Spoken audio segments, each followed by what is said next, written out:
There is an absolute war on women. And as mothers, we want to find ways to protect our daughters against self-criticism and comparison. So stick around for my top 3 ways that you can very simply help your daughter to avoid that cycle of self-criticism.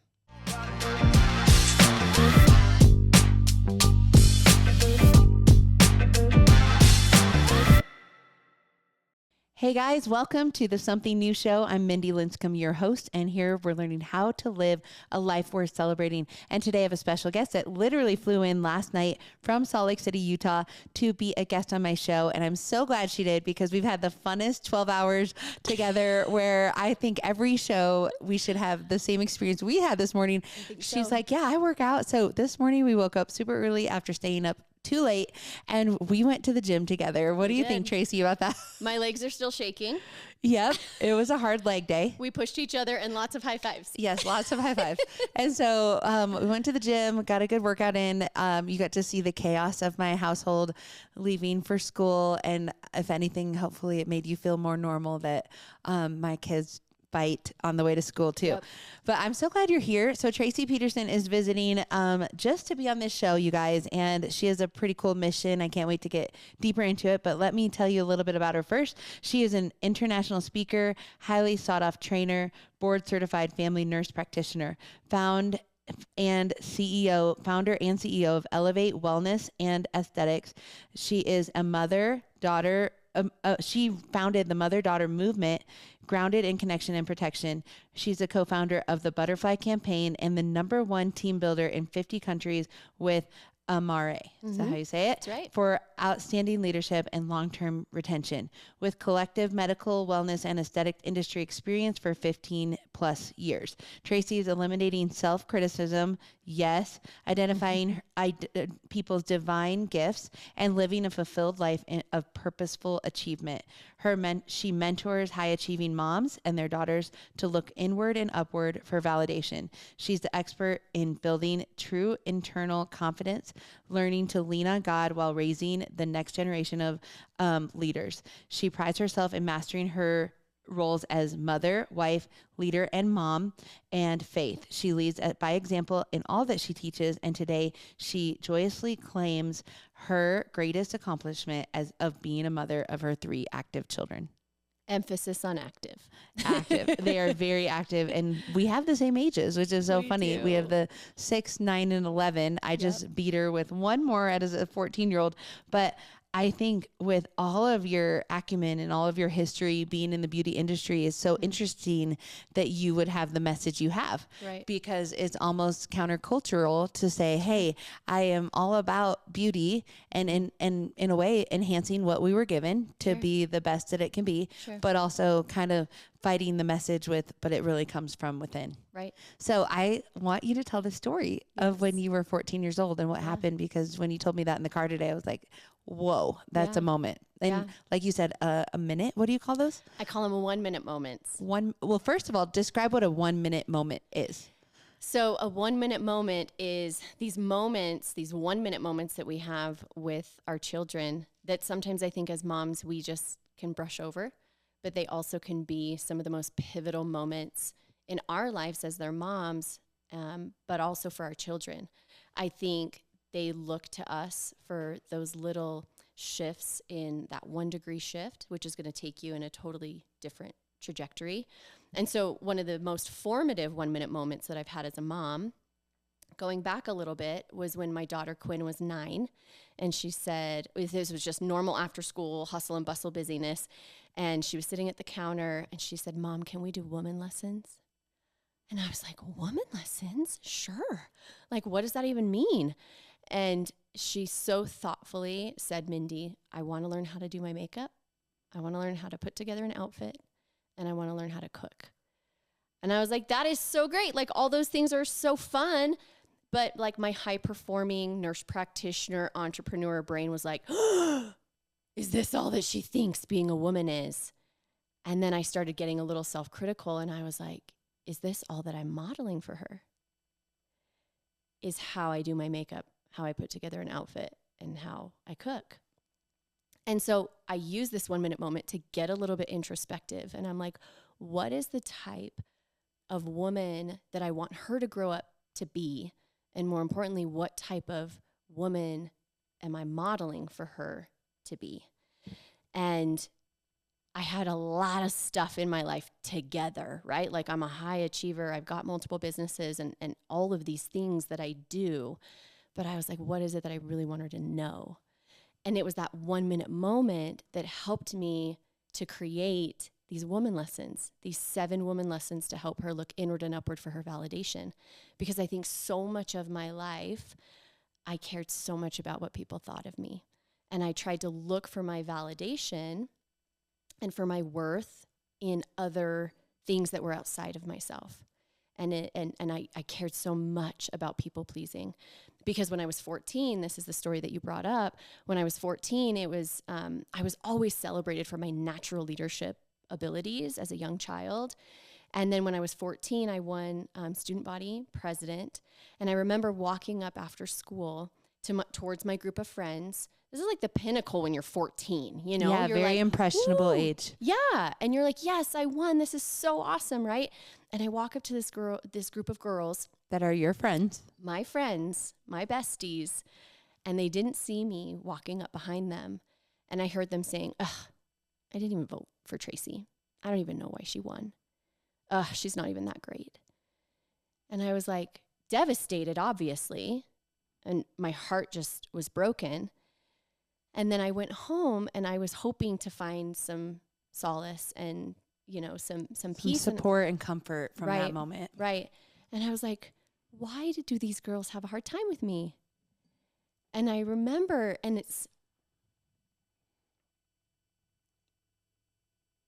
I remember this person that I loved and that I looked up to saying, well, we've all been talking as a family and we think you're too loud.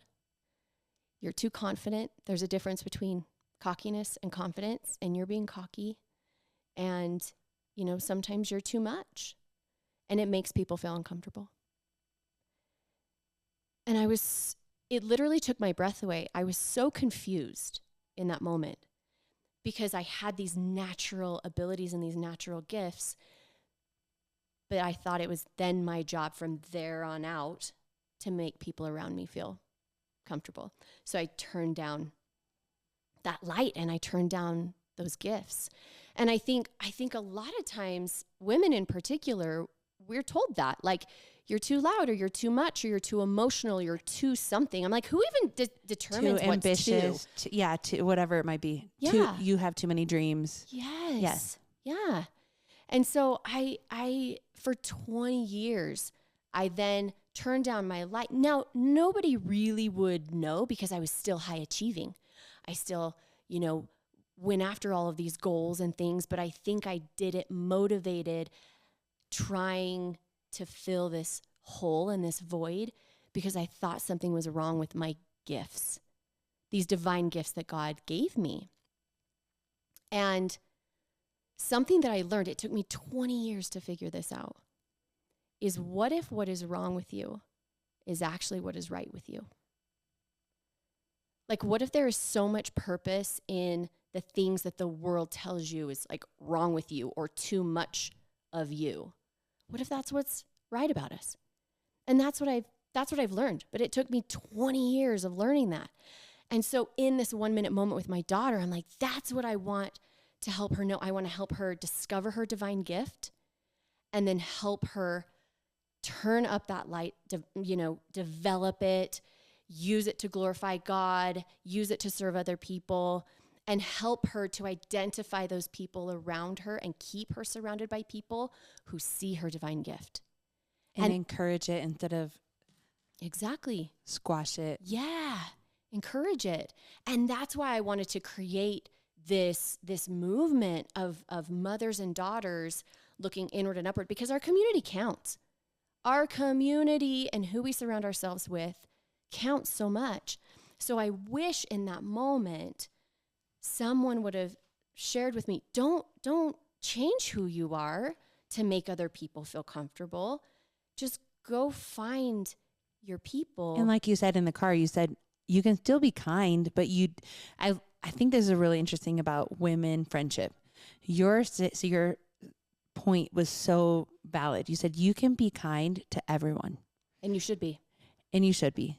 But not everyone is meant for you. Right. And so just having that discernment, and I even see this, Traci, with like our kids. Sometimes you desire for them to be really good at a sport or an activity or something you enjoy, and they're not loving it. And so they can feel like, man, I am not talented. Yeah. But it's just because they're in the wrong place. Yes. And when we can put our kids in the right environment with the right, even the right schools, not all schools are a perfect match for our kids. Right. If you can put them in the right school and the right activities that are matching their gifts, they're going to feel celebrated in those places instead of like, I don't belong here, or or the narrative of I don't have a gift, or my gift is wrong. To your point. Yes. My gift is wrong. And so just in the right environment, those gifts can survive and not just survive, thrive. Well, and I think that is a responsibility of parents and mothers specifically, is to look for the gift in your child and speak life and breathe life into that gift. And because I think sometimes we want to create these little mini versions of ourselves because we know ourselves, right? And so sometimes we might pressure them or push them into doing the things that we did, or we want them to be just like us. And I'm like, that's not my job. My job is to sort of guide and help to develop. It's more of like a mentorship role. And somebody shared this with me, and it's such a beautiful concept of parenting, because I think our parenting and the way we support our kids continues to evolve throughout their lifespan. And I heard somebody share this metaphor of when we come into this world, and like when we're a mom, like we're the star of our own show. Right? Like we have this little baby, and they're like our little supporting actor, and we take care of all their needs, but we're the star of our show. And then when they get into school age and junior high, now we're more of a supporting role. They're the star of their show, but we're still there to support them because they still need us. Yeah. When they get to high school, they then become the main character, the main star of their show. And our role is now a little bit more behind the scenes, and we're shining the light on them. We're trying to help facilitate them having this experience on main stage. Like we're opening and closing the curtains. And then when our kids get into college, then our role moves to the front row seat, clapping, being their biggest cheerleader. But we just kind of watch the play happen, right? We have to watch their ups and their downs and the challenges and the pitfalls, and we have to watch them overcome, but we're cheering them on the whole time. And so I think it's important to remember like that evolution of motherhood continues. What season you're in, recognizing it, because I can totally see how this would go wrong if you have an adult and you're still trying to be the main role, or you have an adult child in college and you're still trying to, be the main character and them just be the supporting actor. Like, and that is very tricky, because we could want them to support our family dreams. Right. Yeah. But at the same time, it's like, no, they've never been ours. They've always been God's to begin with. Exactly. We are just trusted with this special time to raise them. Yep. And we can pray and hope for the best, but at the same time, they are their own little humans and their own little spirit to become who they're meant to be. They are, but they need to hear us as parents. I help them to identify what their divine gift is, because we all have these natural proclivities, right? We have these natural abilities, and I think I know like they come from God, like 1000%. And every one of my kids are so different. Like I have a 9-year-old, or actually she's 11 now. She was 9 at the time. My 11-year-old daughter, Quinn. I have a 9-year-old son, Tristan. Then my youngest, Felicity, is 6. And I think that's one thing that we can teach our girls of how to overcome self-criticism, is to help them to identify what their divine gift is. So my daughter, Quinn, I don't really talk about her body. We talk about what her body helps her to do. Like how it's strong. It provides a vehicle to all the things she really enjoys. Yes, to be active, to serve, to accomplish her dreams, right? And we need to have a healthy vessel in order to do that. But we teach that we're so much more than our bodies. And I was telling you this, that in the seven woman lessons that we teach. Yeah, I want to hear what they're about. Like just high level. What are those 7 lessons? Yeah. So the seven lessons, the first is remember who you are. So these are the lessons that I want my daughter to know. And I think every mom would want their daughter to know. And the first is remember who you are. The second is own your divine gift. Own it. Don't compare it. Own it. It's yours. Or don't even apologize for it. Don't apologize for it. Or minimize, or like you were saying, there was 20 years where you played a little bit more small. Yeah. Yes. Because you were like, I can't shine too bright. Yep. Yep. And I didn't accept the gift, right? It's like I had it. I knew it was there. I still achieved, but I didn't fully accept it because I was given those labels of you're too loud, you're bossy, right? Those things. And so I was just like, oh, I can't be too much. But what I learned is those labels become our limits. They do. So we have to be really careful because our words become our children's worlds. Like our external dialogue becomes their internal dialogue. And so every word that we choose, everything that we say, it matters. And it really counts. Mm-hmm. And so I've learned to reframe some of those limiting beliefs, and I've just become liberated from it. So instead of me being bossy, I'm just an incredible delegator. And that's probably why I've been able to have, success in business the way that I have is because I'm a master delegator. I'm not bossy. I'm a master delegator, right? And so I think, if women out there listening have been told that maybe they're too emotional. No, you're just incredibly empathetic. So when we reframe some of those limits, it becomes so freeing. And then you can just accept yourself for who you are with the joy and the hope and the excitement of what's to come, because we're ever evolving. Mm-hmm. So woman lesson number 2 is own your divine gifts. Number 3 is gratitude grounds. And that's just a daily practice that I think is so powerful. Because if we find ourselves living too far ahead into the future, then we have anxiety and we're ridden with worry. But if we're living and reliving some of our past mistakes, mm-hmm. right, then that's when we get stuck in depression. Mm-hmm. And so it's really getting grounded in gratitude in the moment. And that really keeps us present. And I work a lot with high-performing women, and one of the things that they struggle with so much, they're like, I just want to be present. I feel like my life is sort of like going on around me, and it's almost like I'm not even in my body. This episode is sponsored by Something Blue 30A. Looking for the perfect vacation spot to disconnect from everything, put your feet in the softest sand, and enjoy a fresh, renovated 2-bedroom, 2.5-bath townhouse right on the beach in my favorite place in the world? Well, 30A is situated in the panhandle of Florida, and I'd love for you to check out Something Blue 30A on Instagram and make it the perfect place for your next vacation.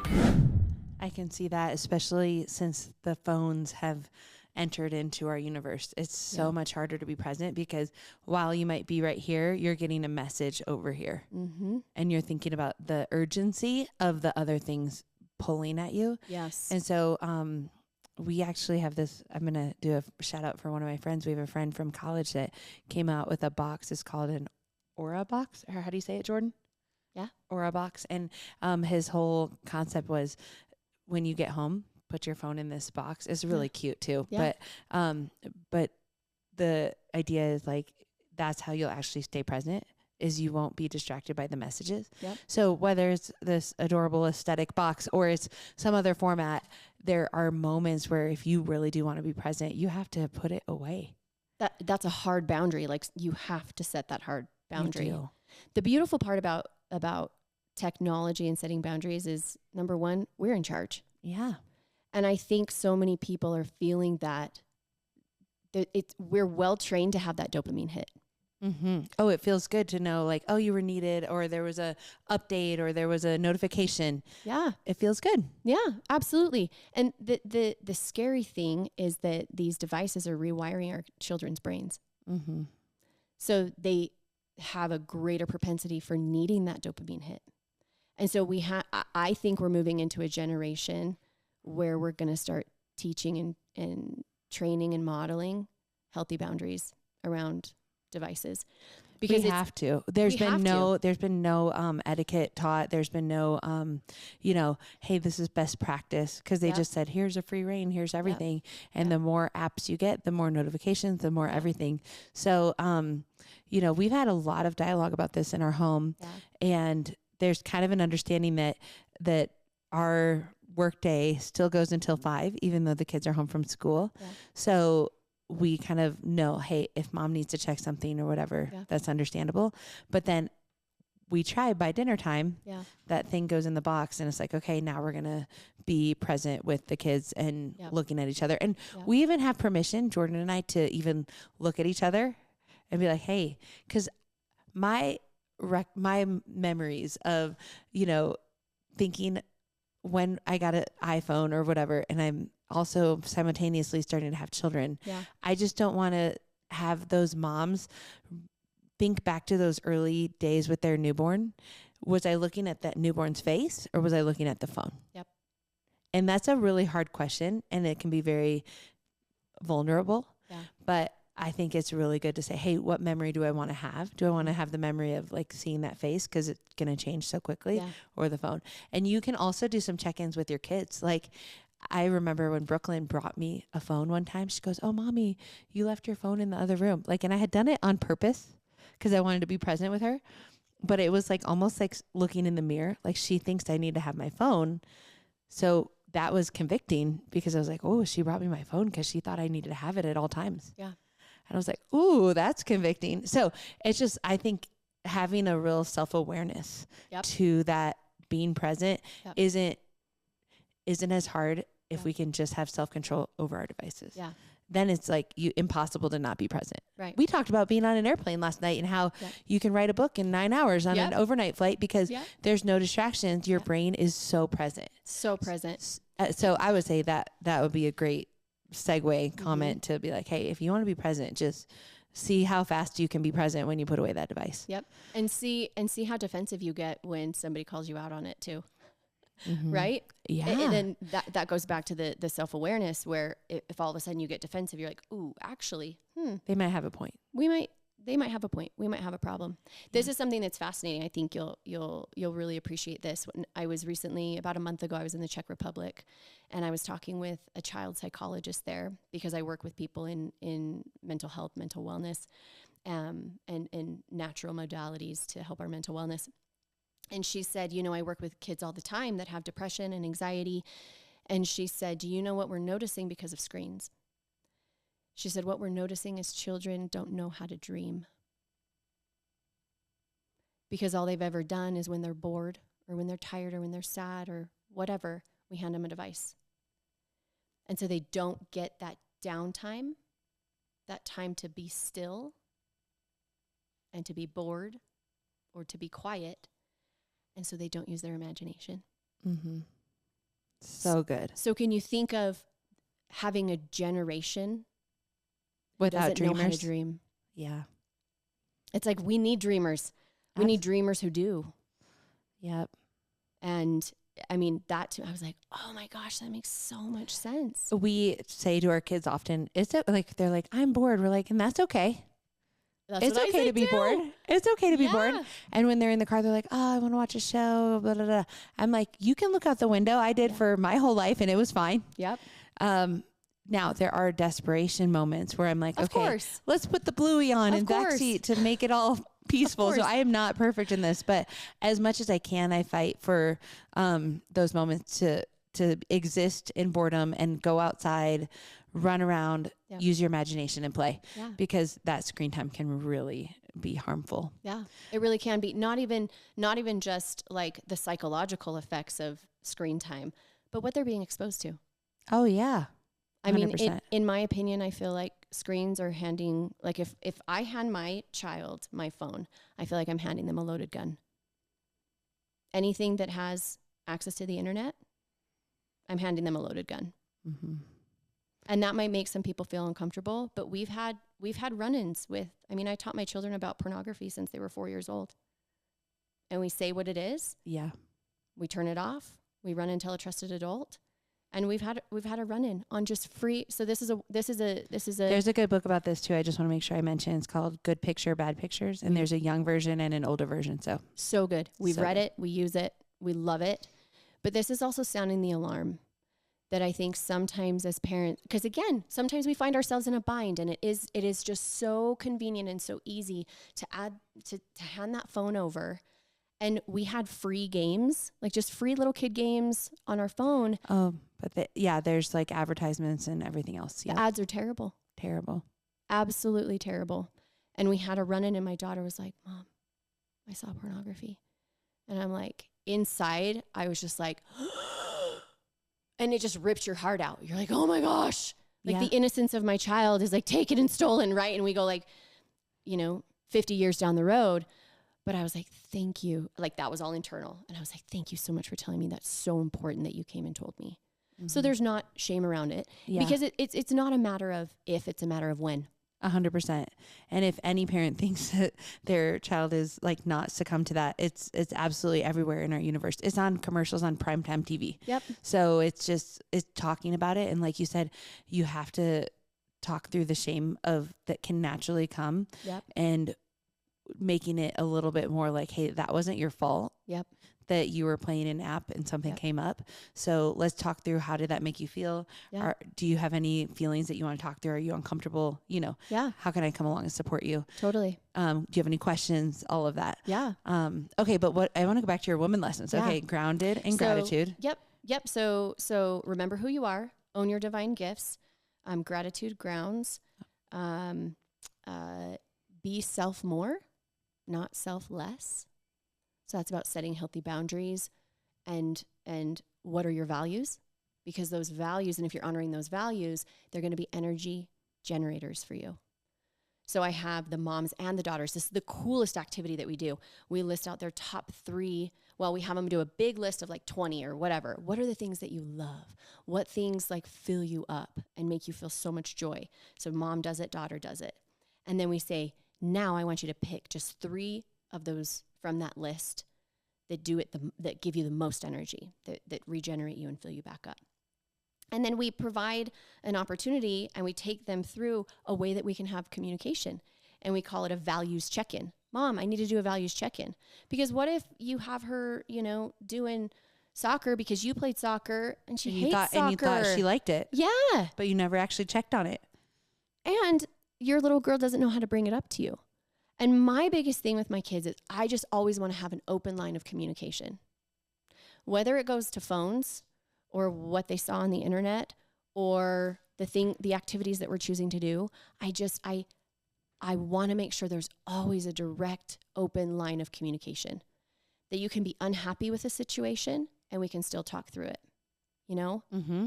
Because I think sometimes as parents, we set these like ridiculous standards for our kids, and we have to just remember that they're kids and they're looking to us for guidance. And again, I look at my role as a parent more as like a mentor, and anyway, going back to that activity, they go back and forth. And I had so many moms that saw for themselves. Like, I had this amazing CEO that was there with 2 of her daughters.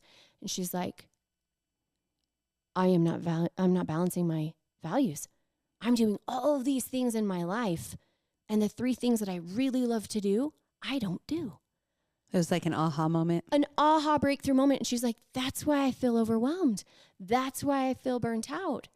So if we can just identify your top 3 energy generators or values and you schedule those in first and then build your to-do list, fill in your to-do list around those 3, you're always going to feel happy. You're going to feel fulfilled. Life is still going to be challenging and hard, but you're going to have that fulfillment because you're doing those things that really fill you up and make you happy and help you to feel whole and complete. Mm-hmm. I think sometimes as moms, we just have this forever ongoing to-do list that we're forever working through. And it's like the to-do list, those items, they're always going to be there. But we need to make sure that we're hitting our top 3 values. I love that. What are your top 3 values? Do you know? Well, what would you say? I think of a lot of different things. I'm like, are we thinking values? Are we thinking activities? Like, because in a CEO standpoint, I definitely teach my entrepreneur moms. I'm like, if you are the entrepreneur then you can hire the things you don't enjoy. Amen. You can say, hey, who loves those things? Don't hire another version of yourself. Hire somebody who loves those things that maybe you don't know how to do. Yes. And then be so thankful for those people's gifts and say, you compliment me because now I can thrive in, like, one of my, like, the things I love in business is marketing. Yeah. I love marketing and talking strategy and all lead gen and all that. And so I'm like, if that's my passion, then why would I hire that? I need to hire someone that is skilled at another thing, and then we can complement each other. Totally. And so I think that's really important. And then I do think that your schedule is totally up to you. It is. We were talking about that earlier. We're like, hey, you can have as full of a schedule or not, because you do have the power to say yes and no. Yeah. And so I always tell people, if you don't like it, change it. Yeah. And you had the same thought, but it was just a little different verbiage. What was your verbiage on not liking something? Yeah. I said, if you're not changing it, you're choosing it. Oh, if you're not changing it, you're choosing it. Same so concept. Why complain about your life and I'm so busy and this and that? It's like, if you don't like it, you can change it. Yes. At any time. At any time. But if you're not changing it, you're choosing it. Right. And so that makes you less of a victim and more of the victor over your life and how your day looks. And I was telling you that I don't believe in the word busy. I believe in the word full. And I operate the best in a full life, like in a full environment. And even the word fulfillment, like that's what I'm after. That's what most of my high-performing moms that I work with are after. They just want to have fulfillment in whatever it is that they're doing. But that means full. But I would rather have a full life that I'm anxiously engaged in than being busy. Because busy to me is sort of like I'm being acted upon. I have no choice in the matter. I'm obligated. But who said yes? Who said yes to whatever it is? Yes. To doing I can think of all the things. Yes, like all the things. I was room parent one time because of obligation with my oldest. Yes. And never again. Because I was like, this doesn't bring me joy. Yeah. This is absolutely out of obligation, when there's a lot of other moms that would thrive on that and love it. I don't. And that's totally fine. I'm like, here's my check for the Christmas party. Here's my contribution. And I'll be there to like pick up trash. But I don't want to be the main remote. But it's surprising because most people think you're a leader. You like to do it. I'm like, yeah, but in that setting, it did not bring me joy. So did you have a hard time comparing yourself to other moms? You're like, oh man, I probably should, like, because you feel obligated. You're like, I probably should do this. I probably should be the room mom. Like, oh, like, did you struggle at all with that, like, little bit of comparison? Like, oh, or were you just like, I own it. This is who I am, and this is not my jam. I would say early in my life, I struggled with that comparison, but same like you, it's like I eventually realized, hey, this is who I am. These are my gifts, and I just hope that the people that enjoy those things about me gravitate. Just like when we found each other 3 weeks ago, we met each other at a small workshop. It wasn't even like a huge thousands of persons conference. We're at a workshop. We workshopped all day on our businesses, and we just gravitated to each other. And those are what I believe happens when you do feel the freedom to not compare to be other people. You just you operate, you live, you enjoy, you choose your schedule, you do it all based on the things you love. Yes. And so, I mean, I don't know, life's so short. So short. I'm like, I just want to love every day. And I do pack a lot in, but it's because they're all things I enjoy. But you also surround yourself with people who have that same frequency and are doing similar things that you do, because we get each other. So you're also like, because your life is so full, you have to have boundaries and say like, those are not my people. And that's okay. You can still love them. You can still be kind, but they don't need to like be in your space, taking your energy when they're not adding a whole lot back into the pot, you know? Yes. Do you teach on friendship in one of your lessons? I do. Yeah. Yep. Which lesson is that? I want to hear your friendship. It's your community counts. So we talk about, we have a chick checklist. Cute. Very cute. And it goes through a few items that, how do you feel when you leave that person? Do you feel like your energy is up? Do you feel lighter? Do you feel happier? Do you feel like you want to go and tackle your dreams? Or do you feel empty? Do you feel depleted? And then another one is, do they cheer you on? Do they support you in all of your big dreams and big goals? Or are they more like a crab in the bucket and they keep trying to pull you down? You take 2 steps forward, they keep trying to pull you down. Or they're just that negative little voice in your ear, you know? And so we teach this to the girls that we need to be kind to everyone, and we should be, but not everybody needs to be your friend, which is the opposite of what we teach our kids, is be friends with everyone. I think we use the term friend very loosely. Instead of saying, be kind to everyone. Yes. And then find your friends that make you feel better about yourself. And be a kind person. Yeah. Be a kind human being. Be a kind person. Look for that person who's sitting alone. Be kind, but not everybody needs to be your friends. You have to have standards for your friends. Just because you're another human who has a heartbeat and is breathing doesn't mean that like that's the standard of your friendship. Does that make sense? Mm-hmm. And so we talk about being a candle lighter, not a candle blower outer. Mm.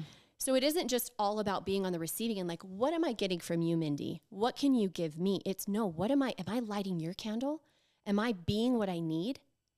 Our girls need to be what they need. Be that type of friend that goes around and lights people's candles. Encourages them. And then surrounds it with oxygen so it can burn bright, right? That's why your community counts so much. And are you lighting a candle by seeing the other divine gifts in your friends and saying it, not from a place of jealousy, not from a place of comparison, but just being like, you are awesome at that, because sometimes they even need to see it. They do. And what an amazing group of people could exist if everyone called each other's gifts out and said, do you see this in you? And they might not even see it in themselves. But besides just a mom, I mean, obviously that's like the bare minimum, right? Is the mom. If we can see the gift, shine a light on it, encourage the gift. Yep. But imagine if friends were doing that to each other too. That's just exciting. What you're cultivating is so exciting. Well, and that's actually, so we have a free divine gift guide that any person can do, any mom can do. You can do it with your girl. It's a fun activity to do together, but it takes you through a series of 10 questions. So at the end, you're like, oh my gosh, I'm a connector. That's my gift. I connect people. Or maybe I see people. Or maybe I am a hard worker. Like all of those things. And that's, in my opinion, just what you said, like to create a container for mothers and their daughters to personally develop together and to see the good and the divine gifts in other women and call them out without a hint of comparison. That, in my opinion, is how you lift and elevate the world. That's how we do it. Because there's such a difference between comparison and observation. Observation is like, this is what I see for you. This is what I see in you, and it's amazing.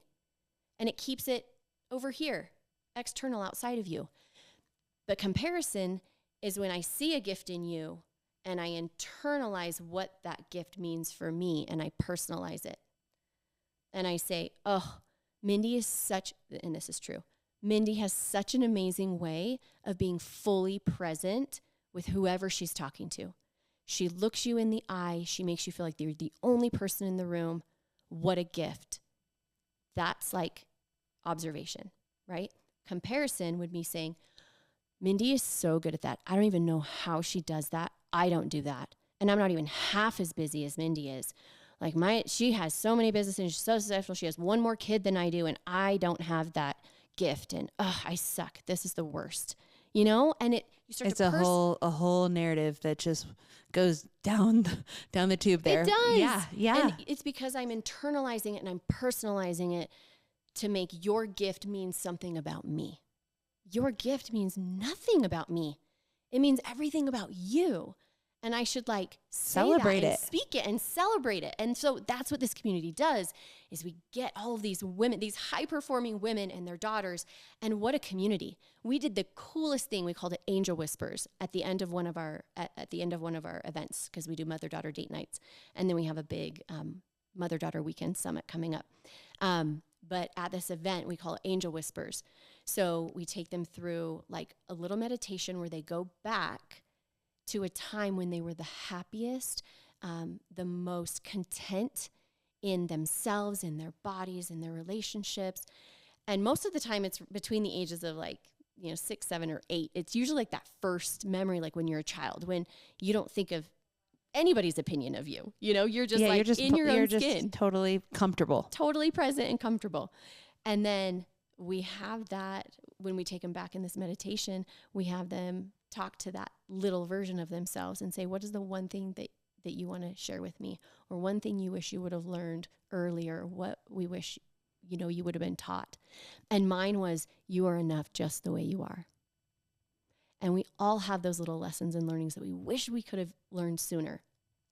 But what a gift if we can take that lesson and that learning, and then I can go and I can share it with you.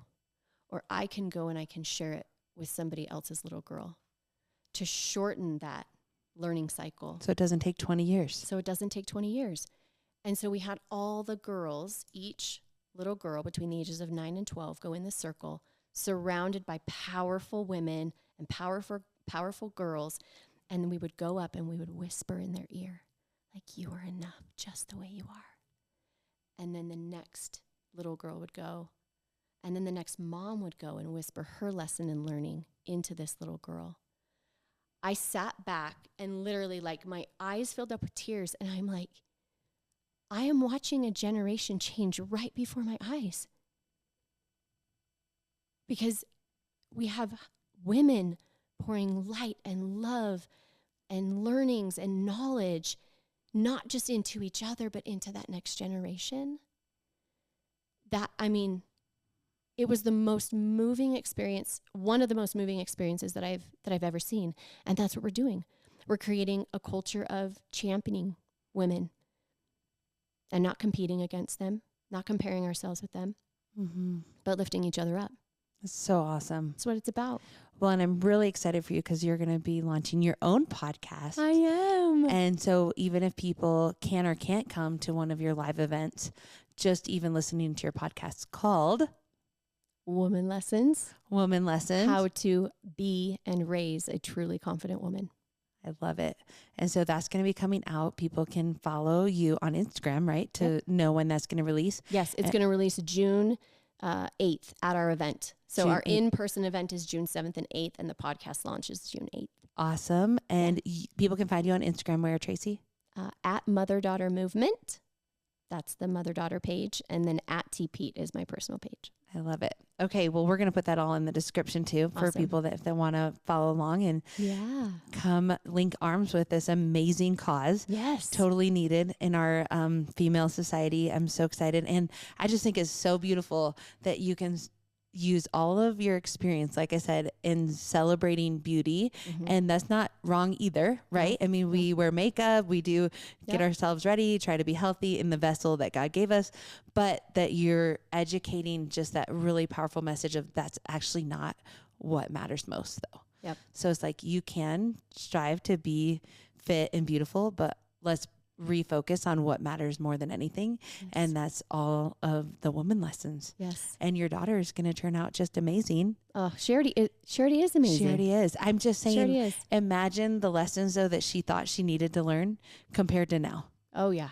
I'm just saying, like, what a light bulb moment too for her. Yeah. To say it's not just these, how to cook, put together an outfit or whatever. Yep. It's so much more. So much more. So you're not just changing quins, but I just think of all the thousands of quins out there that are going to have so much more purpose as they become a woman. Yes. So, okay, we wrap up our show with your favorite beverage that you introduced me to, and we do a cheers. So what is your favorite beverage? I can't believe it because you're so healthy. But when I saw this, what's your favorite beverage? Coke Zero. Coke Zero. Okay. Well, listen, my first response was water.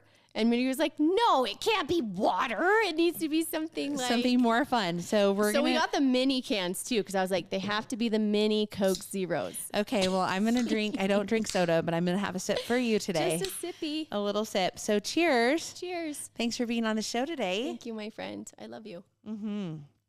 This is so wonderful talking with you. So you guys follow along with Traci's journey with the mother-daughter movement. And also, if you enjoyed this episode, please like, comment, subscribe. We would love for you to tell your friends because I do believe it's helping people learn to live a life worth celebrating. We'll see you next time. Bye-bye.